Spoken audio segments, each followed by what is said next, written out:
This week we could talk about Eric Bischoff and his debut in WWE. There's a clip on our YouTube channel, youtube.com/inside the ropes of me and him talking about this. But here is the clip, if you're watching here on itrwrestling.com, of Eric Bischoff and Vince McMahon hugging in July of 2002 as Eric Bischoff is introduced as the Raw General Manager. So Finn, I positioned the question to Bischoff as kind of, do you think it was better for you that you came in the summer of 2002 rather than when they initially called you in the summer of 2001? Talk about him debuting in the summer of 2002. Do you think if he had come in the summer of 2001, that would have been better for him, worse? And how do you remember kind of reacting to the news that Eric Bischoff was going to be a regular WWE character in 2002? Well, I thought he made the right decision because had he come in 2001, he could see the lay of the land, that they weren't hiring the big names. I'm sure Bischoff was smart enough to realize that it probably wasn't going to succeed. And indeed, of course, they had to create the alliance, and then Stephanie McMahon and Shane were involved, and Paul Heyman was there. So I'm not really sure how Bischoff would have fit into all of that, because it certainly would have watered down his role in the Alliance or WCW had there been other people, and obviously the McMahons would have been presented as the stars, and he would have been the lieutenant to their generals they would have been the generals of WCW and ECW, and poor Bischoff would have been in the subordinate role. So I think he made the right decision there. Also coming in 2002, around about July 15th, something like that, wasn't it, 2002, or if memory serves me correctly? I think it was the week after Sean Waltman left. That's how I remember it. And that was quite interesting because they'd had the sort of mini feud back in 98 and lots of things were said. And I think he came in like a week after Sean Waltman left the company. It is the July 15th, 2002 Raw, you were right. Look at that. I've still got the memory. It's still sharp. So, Bischoff to me was a good acquisition. Vince was always very complimentary, even at the height of the Monday Night War. Vince was complimentary towards Bischoff as an on-screen performer. So he recognized that he had something to offer on screen, even at the height of the bitterness between WWF and WCW. So not surprising to me that he was brought in as an on-screen performer. Entirely predictable that he wasn't given a role on the creative team. My God.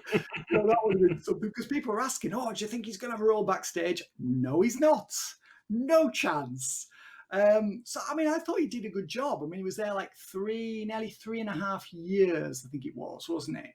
Yeah, because he ended up leaving in December of 2005 with the infamous dumpster truck angle. I believe it was Cena who threw him in the back of the rubbish bin truck. I thought he did well in the 3 years plus that he was there. He was fair game for pretty much anything, wasn't he? He had to deal with a lot. This was a guy, and you've got to admire Bischoff's, gumption, his courage. This was a guy who went into a hostile locker room. A lot of people genuinely did not like him. I think there was a bit of an episode with Ric Flair, as I recall. Kenny, do you remember that? Flair tried to attack him. Yeah, Flair tried to attack him in the locker room. People had to get him off. So the thing is, Bischoff never let them get to him. He was never rattled by them. I think that was a clever move for him. And he probably got messed with less, because if you look at Jim Ross, he constantly would react to their shit, and they kept doing it to him. So they did. Bischoff came in there, I think, without an ego, which was very important for him. And if you think of where he was, well, mind you, I guess that, all he'd been doing was eating humble pie for years before he went in there, let's be honest. So maybe it wasn't that difficult for him to go there and leave his ego at the door, looking at the bigger picture. But yeah, he went there. I always remember when he was dressed up as the Justice of the Peace in that angle with 3-minute warning. And in that the wedding that wasn't the Billy and Chuck's wedding. Yeah, Billy and Chuck's wedding on SmackDown.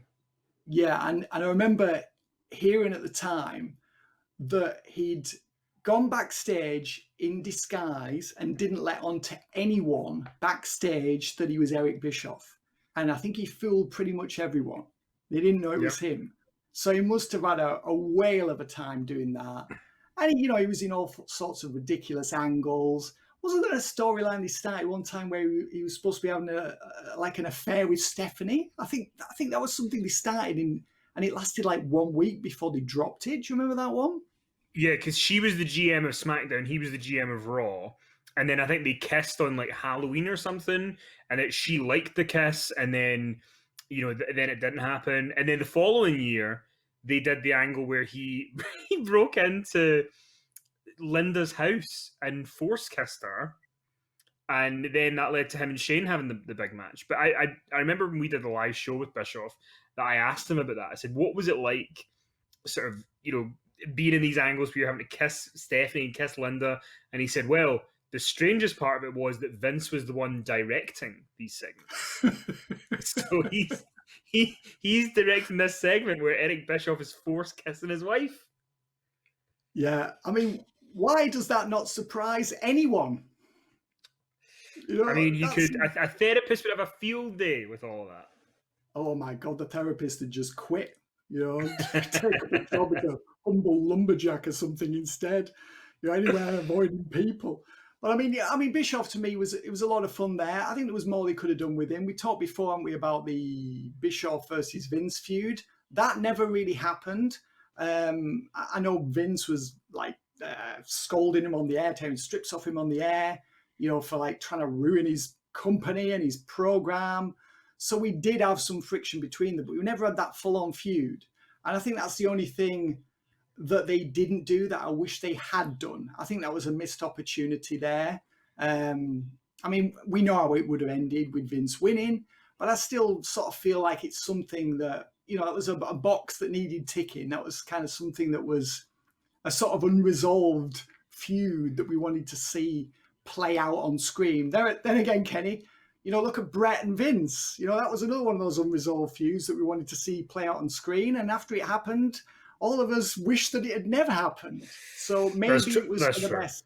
Yeah, maybe it was for the best that Eric versus Vince never occurred. But I mean, I think he did well there. He had his run, and I think if you look at Bischoff's career, overall, that's certainly one of the high points of it. That run as a character. And I'm sure he would rather be remembered for that than what he did in TNA.